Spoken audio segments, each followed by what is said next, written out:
വയനാട് നിന്ന് കാളിദാസൻ ദേവദത്തം ചേരുന്നു. കാളിദാസൻ, അവിടെ തുറന്ന ബാങ്ക് അടപ്പിക്കുന്നതൊക്കെ നമ്മൾ കണ്ടായിരുന്നു. എന്താണ് ഇപ്പോഴത്തെ സാഹചര്യം? ഏതെങ്കിലും തരത്തിൽ കയ്യേറ്റങ്ങളോ വാക്പോരുകളോ എവിടെയെങ്കിലും ഉണ്ടായോ?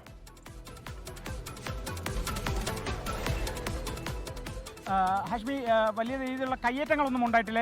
എന്നിരുന്നാലും വാഹനങ്ങൾ തടഞ്ഞു. അതോടൊപ്പം തന്നെ സ്വകാര്യ വാഹനങ്ങളെ സംബന്ധിച്ച് അവരെ വണ്ടി തടഞ്ഞ് അവരോട് കാര്യം പറഞ്ഞ് മനസ്സിലാക്കി അവരെ പറഞ്ഞു വിടുകയും ചെയ്തു. അത്യാവശ്യ കാര്യങ്ങൾക്കായി പോകുന്ന വാഹനങ്ങളൊക്കെ തന്നെ പെട്ടെന്ന് തന്നെ കടത്തിവിട്ടിട്ടുണ്ട്. ഇപ്പോൾ നമ്മളോടൊപ്പം മുൻ കൽപ്പറ്റ MLA CK ശശീന്ദ്രൻ. ശശിയേട്ടാ, എങ്ങനെയാണ് ഈ ഒരു ദേശീയ പണിമുടക്ക് സമ്പൂർണ്ണമാണോ?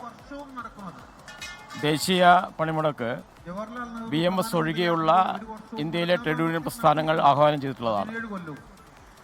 ജനങ്ങൾ സ്വമേധയ അതിനോട് സഹകരിക്കുന്നതാണ് നമുക്ക് കാണാൻ വേണ്ടി കഴിയുക. തൊഴിൽ മേഖല പൂർണ്ണമായും സ്തംഭിച്ചിരിക്കുകയാണ്. വ്യാപാരി കടകൾ ഉൾപ്പെടെയുള്ള വ്യാപാര സ്ഥാപനങ്ങൾ അടച്ചിട്ടിട്ടുണ്ട്. കാരണം തൊഴിലാളികളെ സ്വാതന്ത്ര്യ സമര കാലഘട്ടത്തിൽ പോലും അനുവദിച്ചിരിക്കുന്ന തൊഴിലാളികളുടെ അവകാശങ്ങളാകെ നിഷേധിക്കുന്ന 4 ലേബർ കോഡുകളാണ് മോദി ഗവൺമെൻറ് പ്രഖ്യാപിച്ചിരിക്കുന്നത്. അത് നമ്മുടെ നാടിന് അംഗീകരിക്കാൻ വേണ്ടി കഴിയില്ല. നമ്മുടെ ലോകത്ത് തന്നെ 5 ദിവസം പ്രവൃത്തി ദിനമാക്കണം എന്ന രീതിയിലുള്ള ആവശ്യങ്ങൾ ഉയർന്നു വരുമ്പോഴാണ് കേരളത്തിലല്ല ഇന്ത്യയിൽ 12 മണിക്കൂർ സമയം ജോലിഭാരം വർദ്ധിപ്പിക്കാനുള്ള ഒരു തീരുമാനം നടപ്പിലാക്കുന്നതിൻ്റെ ഭാഗമായ ലേബർ കോഡുള്ളത്. കേരളത്തിലെ ഗവൺമെൻറ് അസന്നിഗ്ധമായത് നടപ്പിലാക്കില്ല എന്ന് പറഞ്ഞിട്ടുണ്ട്.